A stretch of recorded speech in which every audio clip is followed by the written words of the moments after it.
ನಮಸ್ತೆ ಎಲ್ಲರಿಗೂ. ಬನ್ನಿ, ಥರ್ಡ್ ಪಾರ್ಟಿ ಸಿಚುವೇಶನ್, ನಿಮ್ಮ ಪಾರ್ಟ್ನರ್ ಎನರ್ಜಿ, ನಿಮ್ಮ ಎನರ್ಜಿ, ಓವರ್ ಆಲ್ ನಿಮ್ಮ ಕರೆಂಟ್ ಲವ್ ಲೈಫ್ ಸಿಚುವೇಶನ್ ಏನಿದೆ ನೋಡೋಣ.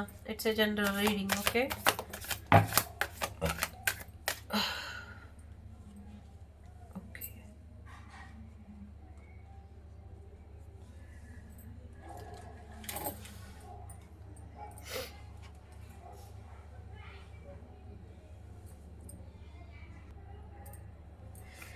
ಸದ್ಯಕ್ಕೆ ಅವರಿಗೆ ಮೂವ್ ಆನ್ ಮಾಡೋಕ್ಕಾಗ್ತಾ ಇಲ್ಲ, ಲೆಟ್ ಗೋ ಮಾಡೋಕ್ಕಾಗ್ತಾ ಇಲ್ಲ. ನಿಮ್ಮ ಕರೆಂಟ್ ಎನರ್ಜಿ ಅಥವಾ ಕರೆಂಟ್ ಲವ್ ಲೈಫ್ ಸ್ಟಕ್ ಎನರ್ಜಿಲಿ ಇದೆ. ಯಾವುದೇ ಒಂದು ನಿರ್ಧಾರನ ತೊಗೊಳಕ್ಕಾಗದಿರೋ ಅಂಥ ರೀತಿಯಲ್ಲಿ ಇದೆ. ಎಲ್ಲೊಂದು ಕಡೆ ಎಲ್ಲವೂ ಕೂಡ ರಿವರ್ಸ್ ಆಗ್ತಾ ಇದೆ. ಬಿಟ್ಟು ಹೋಗ್ತೀನಿ ಎಂದವ್ರು ಬಿಟ್ಟು ಹೋಗ್ತಾ ಇಲ್ಲ, ಜೊತೇಲಿ ಇರ್ತೀನಿ ಎಂದವ್ರು ಜೊತೇಲಿ ಇರ್ತಾ ಇಲ್ಲ, ಬರಲ್ಲ ಅಂದವರು ಬರ್ತಿದ್ದಾರೆ, ಬರ್ತೀನಿ ಅಂತಿದ್ದವರು ಬರ್ತಾ ಇಲ್ಲ. ಸೊ ಫ್ಯಾಮಿಲಿ ಕಡೆ ಗಮನನ ಕೊಡೋಣ ಅಂದರೆ ಬ್ರೇಕಪ್ ಮಾಡ್ಕೊಳ್ಳೋಣ ಅನ್ಸುತ್ತೆ, ಬ್ರೇಕಪ್ ಮಾಡ್ಕೊಳ್ಳೋಣ ಅಂದರೆ ಜೊತೆಲಿರೋಣ ಅನ್ಸುತ್ತೆ. ಸೊ ಈ ಥರ ಒಂದು ರಿವರ್ಸ್ ಗೇರಲ್ಲಿ ಉಲ್ಟಾ ಸಿಚುವೇಶನಲ್ಲಿ ನಿಮ್ಮ ಲವ್ ಲೈಫ್ ಹೋಗ್ತಾ ಇದೆ.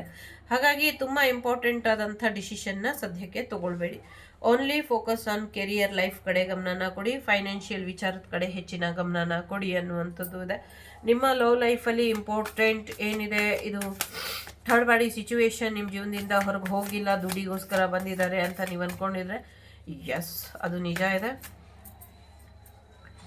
ಸೊ ಎಸ್, ವೇಟಿಂಗಲ್ಲಿ ಇದೆ. ನಿಮ್ಮ ಲವ್ ಲೈಫ್ ಫೈನಾನ್ಷಿಯಲಿ ತುಂಬ ಎಫೆಕ್ಟ್ ಆಗಿದೆ. ಸೊ ಹಾಗಾಗಿ ಫೈನಾನ್ಷಿಯಲ್ ವಿಚಾರವಾಗೇ ನಿಮ್ಮ ಲವ್ ಲೈಫ್ ವೆಯ್ಟ್ ಮಾಡ್ತಾ ಇದೆ.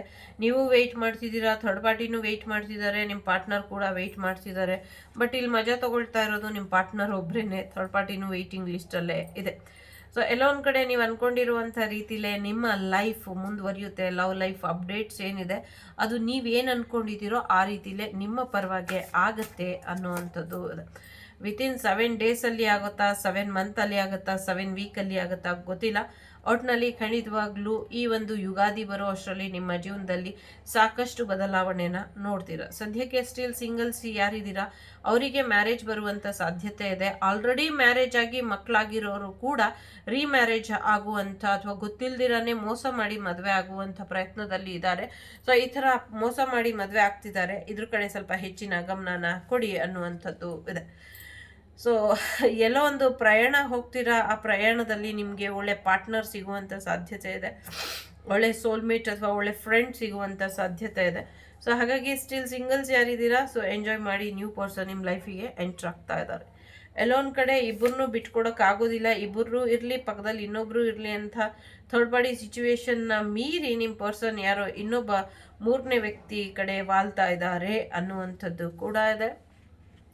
ಜೊತೆಗೆ ಎಲ್ಲೋ ಒಂದು ಕಡೆ ಇದ್ದಂಥ ನೆಗೆಟಿವಿಟಿ ನಿಮ್ಮ ಲೈಫಿಂದ, ನಿಮ್ಮ ಪಾರ್ಟ್ನರ್ ಲೈಫಿಂದ ಅಥವಾ ಥರ್ಡ್ ಪಾರ್ಟಿ ಲೈಫಿಂದ ದೂರ ಆಗ್ತಾ ಇದೆ. ಒಂದು ಕ್ಲಾರಿಟಿ ಬರ್ತಾ ಇದೆ 3 ಜನಕ್ಕೂ ಅನ್ನುವಂಥದ್ದು ಇದೆ.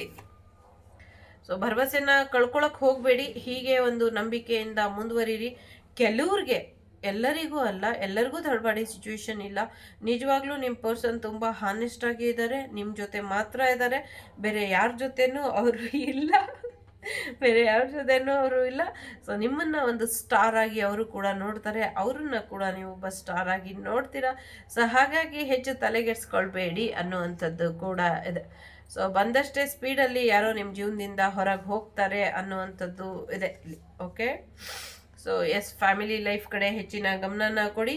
ನಿಮ್ಮನ್ನು ಒಂದು ಸ್ಟಕ್ ಎನರ್ಜಿಯಿಂದ ಹೊರಗೆ ಕರ್ಕೊಂಬರೋದ್ರ ಕಡೆ ಹೆಚ್ಚಿನ ಗಮನನ ಕೊಡಿ. End of the day family is most important. ಅದು ನಿಮಗಾಗಲಿ, ಥರ್ಡ್ ಪಾರ್ಟಿಗಾಗಲಿ, ನಿಮ್ಮ ಪಾರ್ಟ್ನರಿಗಾಗಲಿ. ಸೊ ಹಾಗಾಗಿ ಅದೇನೇ happy family picture, the happy ending ಆಗುತ್ತೆ. ಸದ್ಯಕ್ಕೆ ಅಲ್ಲಿ ಜಗಳ ನಡೀತಾ ಇರುವಂಥ ಸಮಸ್ಯೆಗಳನ್ನ ಅವ್ರು ಅಲ್ಲಲ್ಲೇ ಸಾಲ್ವ್ ಮಾಡಿಕೊಂಡು, ಅಲ್ಲಲ್ಲೇ ಇಮ್ಯಾಜಿನ್ ಮಾಡಿಕೊಂಡು, ಅಲ್ಲಲ್ಲೇ ಕ್ಲಿಯರ್ ಮಾಡ್ಕೊಂಡು ಬರ್ತಿದ್ದಾರೆ. ಆ ಥರ ಇದೆ. ಸೊ ನ್ಯೂ ಪರ್ಸನ್ ಎಂಟ್ರ್ ಆಗ್ತಿದ್ದಾರೆ.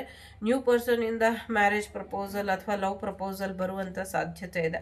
ಸೊ ಹಾಗಾಗಿ ಕೆಲವರಿಗೆ, ಸಿಂಗಲ್ಸಿಗೆ ಸೊ ಎಂಜಾಯ್ ಮಾಡಿ, ಹೊಸ ರಿಲೇಷನ್ಶಿಪ್ ಬರ್ತಾ ಇದೆ. ಥರ್ಡ್ ಪಾರ್ಟಿ ಸಿಚುವೇಶನಲ್ಲಿ ಇರೋರಿಗೂ ಹೊಸ ಪ್ರೀತಿ ಬರ್ತಾ ಇದೆ. ಸೊ ಎಲ್ಲಕ್ಕಿಂತ ಹೆಚ್ಚಾಗಿ ನೀವು ನಂಬಿರುವಂಥ ಶಕ್ತಿ ದೇವತೆಯ ಆಶೀರ್ವಾದ ಮತ್ತು ಬ್ಲ್ಯಾಕ್ ಮ್ಯಾಜಿಕ್ಕಿನ ಆಶೀರ್ವಾದ ನಿಮ್ಮ ಮೇಲೆ ಇದೆ. ಎಸ್ ಡೆಫಿನೆಟ್ಲಿ ಬ್ಲ್ಯಾಕ್ ಮ್ಯಾಜಿಕ್ಕಿನ ಆಶೀರ್ವಾದನೂ ಇದೆ, ಥರ್ಡ್ ಪಾರ್ಟಿ ಸಿಚುವೇಶನ್ನಿಂದ ಕ್ರಿಯೇಟ್ ಆಗಿರುವಂಥದ್ದು.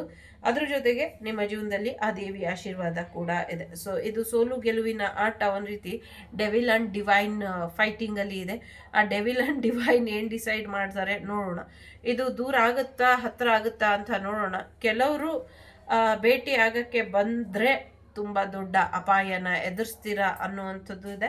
ಯಾರು ಕಮಿಟ್ಮೆಂಟ್ ಕೊಡೋಕೆ ಬರ್ತೀರಾ ಅವರಿಗೆ ಖಂಡಿತವಾಗ್ಲೂ ಒಳ್ಳೆಯದಾಗತ್ತೆ ಅನ್ನುವಂಥದ್ದು ಇದೆ. ಸ್ಟ್ರಾಂಗ್ಲಿ ಕಮಿಟ್ಮೆಂಟ್ ವೆಡ್ಡಿಂಗಲ್ಲಿ ಎಂಡ್ ಆಗುತ್ತೆ ಅನ್ನುವಂಥದ್ದು ಇದೆ. ಜೊತೆಗೆ ಥರ್ಡ್ ಪಾರ್ಟಿ ಯಾರು ಇರ್ತಾರೆ ಅವರಿಗೆ ಒಂದು ವಾರ್ನಿಂಗ್ ಇದೆ. ಸೊ ಬಿ ಕೇರ್ಫುಲ್ ಅನ್ನುವಂಥದ್ದು ಇದೆ. ಒಂದು ಟೆಂಪ್ಟಿಂಗ್ ಎನರ್ಜಿ ಇದೆ. ಸೊ ಈ ಥರ ಟೆಂಪ್ಟಿಂಗ್ ಎನರ್ಜಿ ಬೇಡ ಅನ್ನುವಂಥದ್ದು ಇದೆ. ಸೊ ಆಲ್ರೆಡಿ ನಿಮಗೆ ಮ್ಯಾರೇಜ್ ಆಗಿದ್ರೆ ಖಂಡಿತವಾಗ್ಲೂ ಥರ್ಡ್ ಪಾರ್ಟಿ ಸಿಚುವೇಶನ್ನ ಎಂಡ್ ಮಾಡಿಕೊಂಡು ನಿಮ್ಮ ಹಸ್ಬೆಂಡ್ ಆ್ಯಂಡ್ ವೈಫ್ ರಿಲೇಷನ್ಶಿಪ್ಪನ್ನು ಉಳಿಸ್ಕೊಳ್ಳಿ ಅನ್ನುವಂಥದ್ದು ಇದೆ. ಓಕೆ, ಸೊ ಒಳ್ಳೆಯದಾಗಲಿ. ಇಷ್ಟೇ ಇಲ್ಲಿ ಬಂದಂಥ ಅಪ್ಡೇಟ್ಸ್. ಹೇಳ್ತೀನಿ ಮುಂದಿನ ವಿಡಿಯೋಲಿ. ಅಲ್ಲಿವರೆಗೂ ಟೇಕ್ ಕೇರ್, ಬಾಯ್, ನಮಸ್ತೆ.